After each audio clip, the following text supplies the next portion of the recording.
सभामुख महोदय, म सकेसम्म विषय संक्षिप्तमै राख्छु। तर मेरो आग्रह सभामुखज्यूलाई के छ भन्दाखेरि सभामुखज्यूले घडी हेर्दाखेरि कहिलेकाहीँ घडीलाई भन्दा विषयलाई हेरिदिनु पर्ने अवस्था हुन्छ। म त्यसको लागि सभामुखज्यूलाई विशेष आग्रह गर्न चाहन्छु। सभामुख महोदय, लामो समयदेखि नै नेपालले आफ्नो असंलग्न परराष्ट्र नीतिमा अडिग रहँदै आएको छ। पञ्चायत आयो, पञ्चायत गयो, बहुदल व्यवस्थाको पुनर्स्थापना भयो, त्यसपछि फेरि नयाँ संविधान बन्यो। तर नेपालले आफ्नो असंलग्न परराष्ट्र नीतिको मान्यताबाट आफूलाई कहिले पनि पछाडि हटाएको छैन र जहिले पनि त्यसले एउटा स्थिर र गतिशील परराष्ट्र नीतिमा, एउटा असंलग्न परराष्ट्र नीतिमा, सन्तुलित परराष्ट्र नीतिमा जोड दिँदै आएको छ। तर केही समय यता नेपालको परराष्ट्र नीतिमा खलबल उत्पन्न हुन थालेको अनुभव हुन थालेको छ। भर्खरै भारतको प्रधानमन्त्रीजीको भ्रमण सम्पन्न भयो। त्यो भ्रमणमा उहाँ महाकालमा जानुभयो, पूजा गर्नुभयो, त्यो उहाँको व्यक्तिगत अधिकारको कुरा हो। म त्यसमा धेरै अहिले टिप्पणी गर्न चाहन्न। तर त्यहाँ हाम्रो प्रधानमन्त्री, हाम्रा मन्त्रीहरूले गेरुवा वस्त्र लाएपछि हुँदा अब त हाम्रो राजदूतले पनि विचारमा समेत गेरुवा वस्त्र धारण गर्न थालेको देखिँदैछ। कान्तिपुर जुन 22 अर्थात् को कान्तिपुर दैनिक र यी कान्तिपुरमा जेठ 21 को, यही जेठ 21 को, जेठ 29 को कान्तिपुर दैनिकमा र यी कान्तिपुरमा चाहिँ हाम्रो भारत स्थित हाम्रा राजदूत शङ्कर शर्माको इन्टरभ्यू आएको छ। त्यो इन्टरभ्यूमा उठाएका, उहाँले व्यक्त गर्नुभएका केही कुराहरूले वास्तवमा नेपालको परराष्ट्र नीति के हुन लागेको हो र सरकारले उहाँलाई कस्तो निर्देशन दिएको हो, प्रधानमन्त्री र परराष्ट्र मन्त्रीसँग भेट हुँदा उहाँका कस्ता छलफल भए भन्ने कुराको एउटा आशंका उत्पन्न भएको छ। उहाँले आफ्नो इन्टरभ्यूमा भन्नुभएको छ, यो मसँग छ, यो उहाँको अनलाइन इन्टरभ्यू, त्यसको कपी र अर्को उहाँले कान्तिपुरमा दिनुभएको, यो दुइटै मसँग यहाँ अगाडि छ सभामुख महोदय। र त्यहाँ उहाँले के भन्नुहुन्छ भन्दाखेरि घुमाएर उहाँले हिन्दू राष्ट्रको वकालत गर्नुहुन्छ र अर्को एउटा आपत्तिजनक शब्द के भन्नुहुन्छ भन्दा त्यो हिन्दू राष्ट्रको कुरालाई आफ्नो तर्फबाट आफ्नो भाषा जस्तो नबनाएर मानिसहरू यसो भन्छन् भन्ने ढङ्गले उठाउनु भएको छ र नेपालको धर्मनिरपेक्षताको जुन नीति छ त्यसमाथि प्रश्न खडा भएको छ।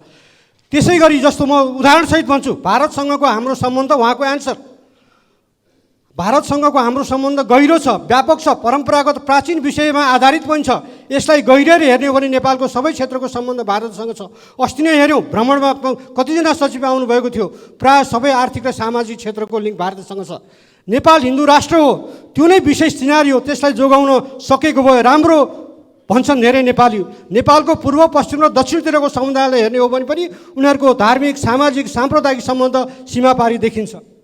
र अर्को एक ठाउँमा पनि उहाँ के हुन्छ भन्नुहुन्छ भन्दाखेरि यो नेपाल चाहिँ हिन्दू राष्ट्र, नेपाल हिन्दू राष्ट्र हो, त्यो नेपालको विशेष चिनारी हो, त्यसलाई जोगाउन सकेको भए राम्रो हुन्थ्यो भन्ने सबैको धारणा देखिन्छ। यो नेपालको राजदूतले भन्ने विषय हो। यो नेपालको संविधानमा धर्मनिरपेक्षताको कुरा छ, तर राजदूत त्यहाँ गएर धर्मनिरपेक्षताको कुरा गर्नुहुन्छ। बीआरआईलाई उहाँ माने लोन ट्र्याप्ड भन्नुहुन्छ।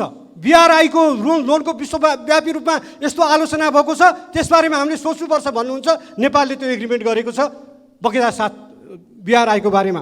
त्यसै गरी उहाँले यो इन्टरभ्यूमा भनेका, व्यक्त गरेका विचारहरूले केही प्रश्नहरू खडा भएका छन्। म ती प्रश्नहरू यहाँ उठाउन चाहन्छु।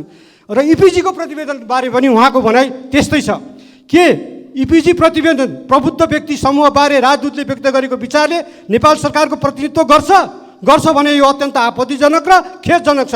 होइन भने इपिजी प्रतिवेदनबारे, नेपालको इपिजी प्रतिवेदनबारे नेपाल सरकारले संसदलाई आफ्नो स्पष्ट दृष्टिकोण बताउनु परोस्, त्यो यो विषयमा स्पष्ट पारोस्। 2, के सरकारको दृष्टिकोण हिन्दू राष्ट्रको नारालाई प्रेरणा प्रोत्साहन दिने हो? धर्मनिरपेक्षताबारे नेपाल सरकारको दृष्टिकोण के हो? यो संसदलाई स्पष्ट पारियोस्। के नेपाल हिन्दू राष्ट्र भए मात्रै दुई देशको सम्बन्ध राम्रो हुने हो? त्यसो हो भने 2046 सालभन्दा अगाडि त हिन्दू राष्ट्र थियो, 46 सालमा किन नाकाबन्दी लगाएको? किन त्यो बेला राम्रो सम्बन्ध हुन सकेन? यसको जवाब चाहियो। 14 महिनापछि मात्र भारतीय विदेश मन्त्रीसँग हाम्रो राजदूतको भेट भयो। के यो नेपालप्रतिको व्यवस्था र हेराइ होइन? यहाँ भारतीय राजदूतले घर घर डुलेर हाम्रा प्रधानमन्त्रीको क्वार्टरमा भने क्वार्टरमा, अफिसमा भने अफिसमा, पूर्व प्रधानमन्त्रीको घर घरमा भेटेर हिँड्छन्। तर हाम्रो यो नीति, हाम्रो परराष्ट्र नीति, कसरी विदेश सम्बन्धलाई सञ्चालन गर्ने नीति स्पष्ट नभएको हुनाले 14 महिनापछि बल्ल हाम्रो राजदूतले त्यहाँको विदेश प्रधानमन्त्रीसँग नि होइन, विदेश मन्त्रीसँग भेट भए। त्यसबारेमा पनि उहाँको एन्सर स्ट्रङ छैन। त्यसैले यो के हो, यो हेपाइप्रति हाम्रो प्रतिरोध किन हुँदैन? यसबारे नेपाल र आफ्नो पक्ष राजदूतले किन राख्न नसकेको? जे भयो ठिकै भयो भन्ने भनाइ हो राजदूतको? अर्को प्रश्न मेरो, चीनको बीआरआईबारे राजदूत शङ्कर शर्माले भनेको कुरा नै के नेपालको दृष्टिकोण हो? यो अभिव्यक्ति त कूटनीतिक दृष्टिकोणले पनि आपत्तिजनक भयो। एउटा मित्र देशको लागि नियुक्त भएको राजदूतले अर्को मित्र देशको नीतिबारे जुन विषयमा स्वयं नेपालले चीन सरकारसँग सहमति गरेर छलफल गर्दैछ त्यसबारे अर्को प्रतिद्वन्दी राष्ट्रको राजधानीमा बसेर त्यहाँ नियुक्त भएको राजदूतले यसरी बोल्न मिल्छ? राजदूतको यो अभिव्यक्ति र बीआरआईबारे नेपालको दृष्टिकोण, यो विषयमा दृष्टिकोणबारे यो संसदमा स्पष्ट पारियोस्। भारतको नयाँ भवनमा राखिएको नक्साबारेको राजदूतको अभिव्यक्ति पनि ठिक भएन। के भारतले दिएको परिभाषा नेपालले स्वीकार गरेको हो? राजदूतको भनाइ आफैमा अन्तर्विरोध।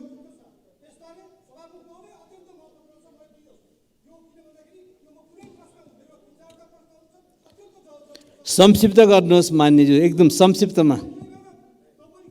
पढिरहेको छु सभामुख महोदय, मेरो प्रश्न मात्रै पढिरहेको छु। नेपालले भारतको नयाँ भवनमा राखिएको नक्साबारेको राजदूतको अभिव्यक्ति पनि ठिक भएन। के भारतले दिएको परिभाषा नेपालले पनि स्वीकारेको हो? राजदूतको भनाइ आफैमा अन्तर्विरोधयुक्त छ। यसबारे नेपाल सरकारको दृष्टिकोण के हो? संसदलाई स्पष्ट पारियोस्। नेपालले यस विषयमा दृष्टिकोण स्पष्ट बनाउनै पर्छ। ग्रेटर नेपालको नक्सामा सुगौली सन्धि र अघिको नेपाल र पछिको नेपाल स्पष्ट छुट्याएको छ। त्यो बालेन शाहले अफिसमा टाँगेको नक्सा हेर्नुहोस्, त्यहाँ सुगौली सन्धि अगाडिको र सुगौली सन्धि पछिको नेपालको स्पष्ट देखिन्छ। तर भारतको नयाँ संसद भवनमा रहेको मुरान नक्सामा कुनै ढङ्गले पनि अहिलेको र पहिलेको भनेर नछुट्याइकन समान रङमा वर्तमान भारतकै अङ्ग जसरी देखाइएको छ। भारतको नयाँ संसद भवनको उद्घाटनपछि भारतका संसदीय मामिला तथा कोइला मन्त्रीले ट्विट गर्दै भने, अखण्ड भारतको नक्सा राखेर ट्विट गर्दै त्यसको वर्णन गर्दै भने सङ्कल्प स्पष्ट छ अखण्ड भारत।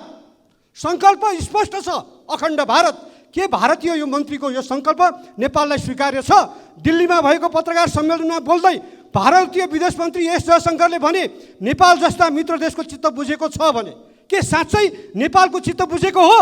यो नक्साबारे कुराकानी गर्दा भारतको एकजना मन्त्री ऐतिहासिक र सांस्कृतिक नक्सा भनेर विरोध उत्पन्न भएपछि ढाकछोप गर्न खोज्छन्, तर अर्को मन्त्री त्यही नक्सा राखेर सङ्कल्प स्पष्ट छ अखण्ड भारत भनेर विद्युतीय माध्यममा ट्विट गर्दै भविष्यमा अखण्ड भारत बनाउने उद्देश्य व्यक्त गर्छन्। कुन चाहिँ भारतीय मन्त्रीको कुरा सही हो?